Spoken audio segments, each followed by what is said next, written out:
Hello everyone, how's it going? It is me, Jack here, and welcome to episode number 9 of the Football Manager 2020 save here with Charlton Athletic.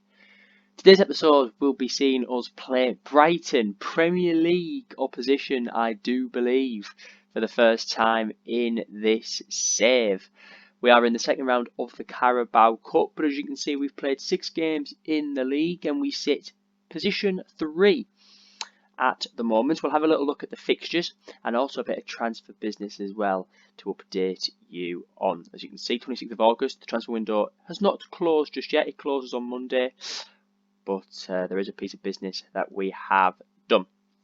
So obviously you saw in the first episode of Season 2 the Peterborough United game in which we were victorious by 3-1. Since then we've won every single game bar one in all competitions.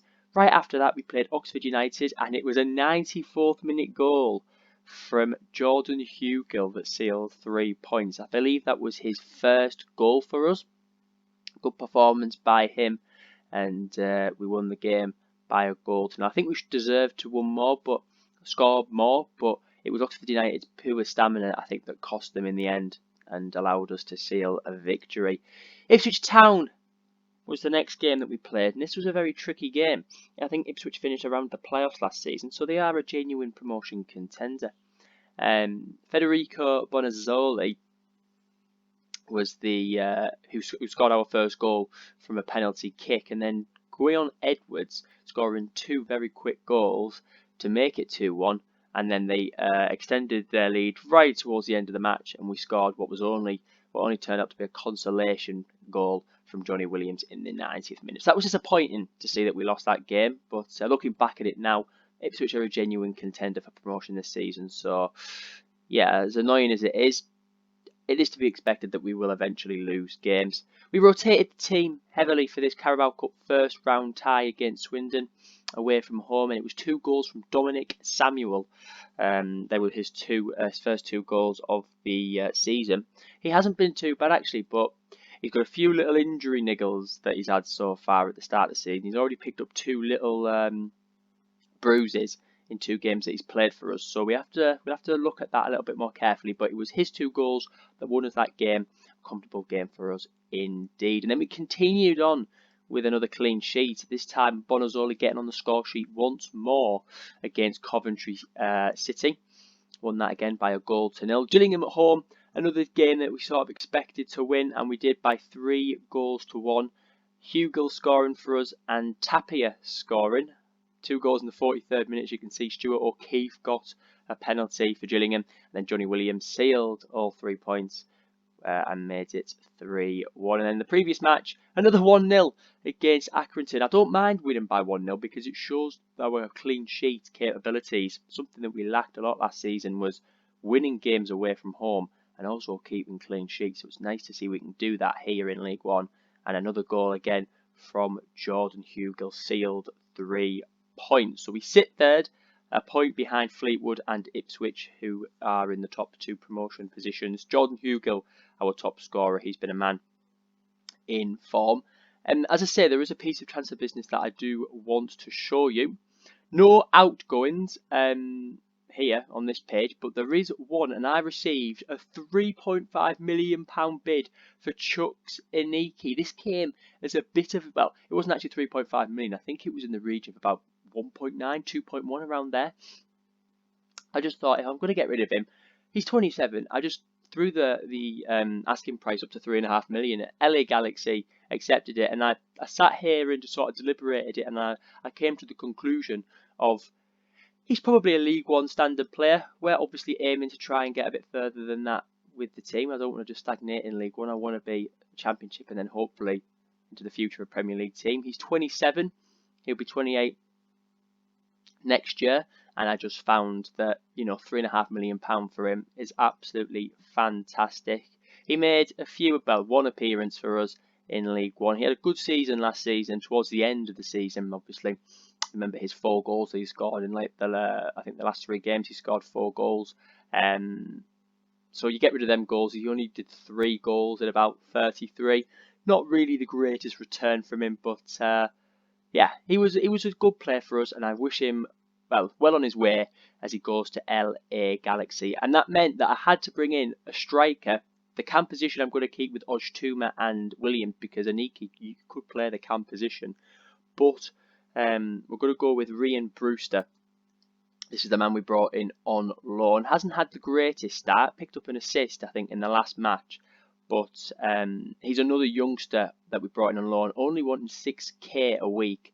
He's a championship operating level player, and I think he could be really good for us this season. Scored nearly 20 goals for Swansea in the championship last season. So I'm hoping that when he gets a little bit more gelled in with the squad, we can see some goals from him. But it does mean that as we look into the tactics, you know, 3 of our best strikers are all loan strikers, but we're making use of the loan sort of, not exploit, but, you know, we're making use of the loan market by bringing in these players. We might look in the future to bring in permanent players up front, but for now, we're going to use the loan market to our advantage and bring in quality strikers up there in that position. But as I say, we're playing Brighton in today's episode. There's nothing really much to show you by the way of that business. So do you know what? Let's just crack on with this game against Brighton and Hove Albion. They sit 19th in the Premier League, so it is going to be a tough match for them,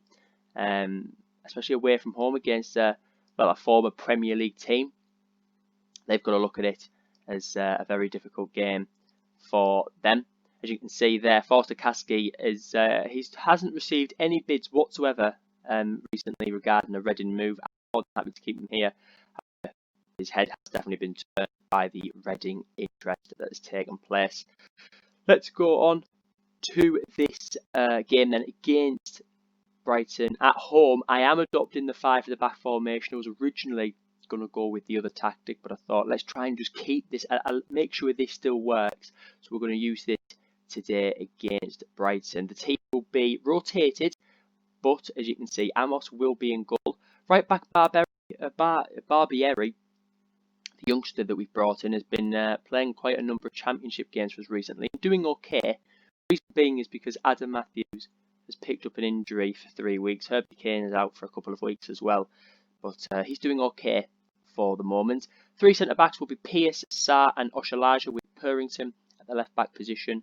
2 midfielders will be Mallon and Forster Kasky, with Oztumer in behind Samuel and Macaulay Bonne. On the bench, we've got Phillips, Whittock, Lockyer, Tapia, Traore, Williams and Bonazzoli. So let's get into the match. A huge test for our, second string team, but team against Brighton. Apologies if I'm sounding a bit different. I think the hay fever season is starting to kick in. It is really affecting me, and I do sound a little bit different, so I do apologise for that. I'm going to tell the players just to go out there and give the fans the money's worth for what will be a tough match. And if we do lose it, it won't be the end of the world, because it's just nice to experience playing a very good position. And as you can see from their team that they've set out, they're going with a 3 at the back with the 2 wing backs in play. Some great players such as Connolly in there, Marvin Montoya and Chris Gunter at the wing back positions. Ben White, a solid centre back, with Walton in goal. And already Brighton take the lead just 11 minutes in. Basuma scoring his first of the season. From a set piece there by Brighton and Hove Albion, Alzate whipping the ball into the box, and it is a very simple header there. 2 players very close to that ball, so our marking was not very strong there. Disappointing from the players. And are they going to score from another set piece here? No, just a random little highlight there. Not too sure what that was all about. As you can see as well, Villa playing Exeter on the latest events tab up the top. I'm just going to leave that on for, I think, the cup matches. I've never done a cup match. This is our first cup match, and it isn't going to plan on camera here. Matt Clark also scoring his first. Again, another set piece. We need to work on these set pieces because the bigger teams are exposing us. Another great ball in from Alzate, and Clark has just been able to run from the goal to where the ball is going to head, and he's just headed it in the back of the net. And we have been shown up here so far by Brighton, but I did sort of expect it. You know, Premier League opposition against a League One team. It was always going to be tough, but let's just see if we can get to half-time without conceding any more.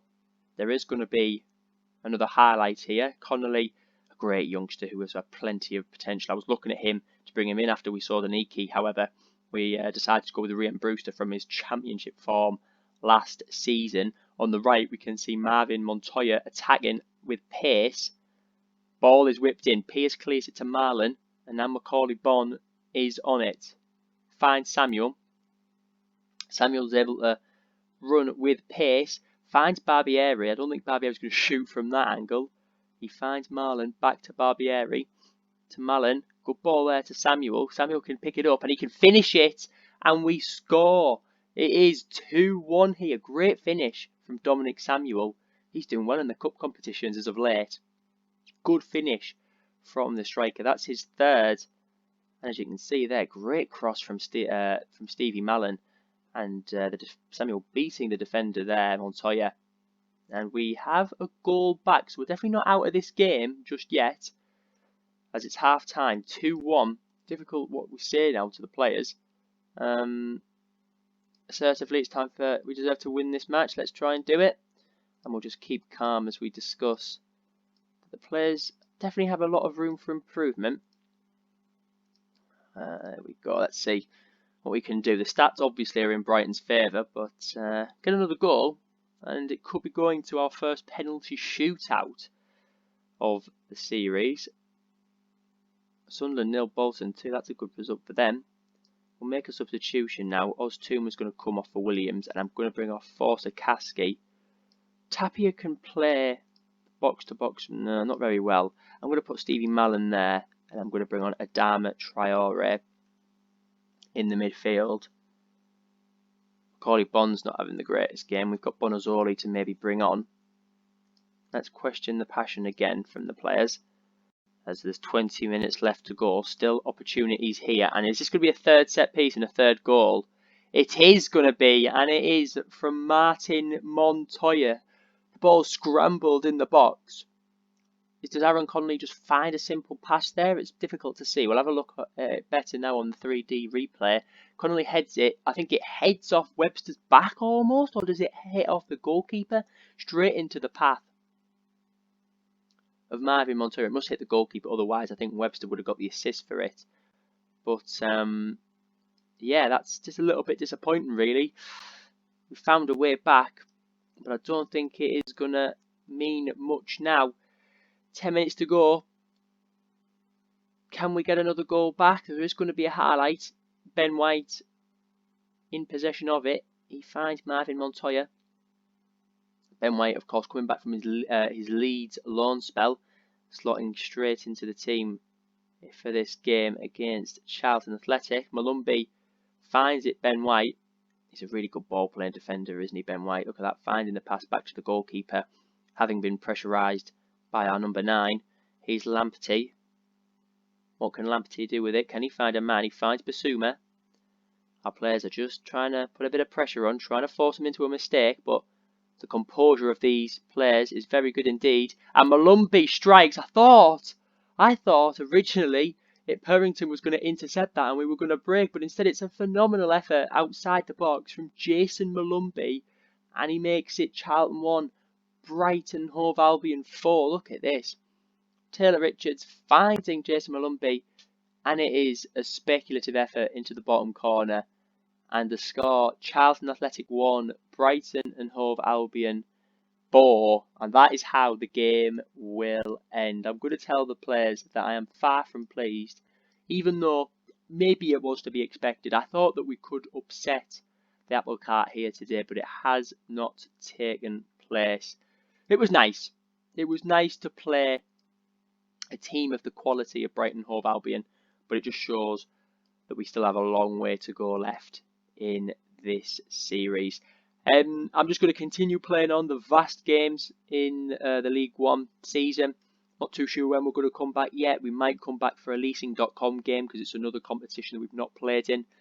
But yeah, that was episode number 9 of the Charlton Athletic Football Manager series on my channel. If you've enjoyed, hit the like button. comment any suggestions in the comment section and subscribe to the channel if you have not subscribed already. And I always say, make sure you hit the bell as well so you never miss a notification for when this series does come out. I just want to say as well before I end the video, thank you for the support. Viewing numbers have been quite good for this series so far, and it just motivates me to continue playing this game because I absolutely am enjoying this save at the moment.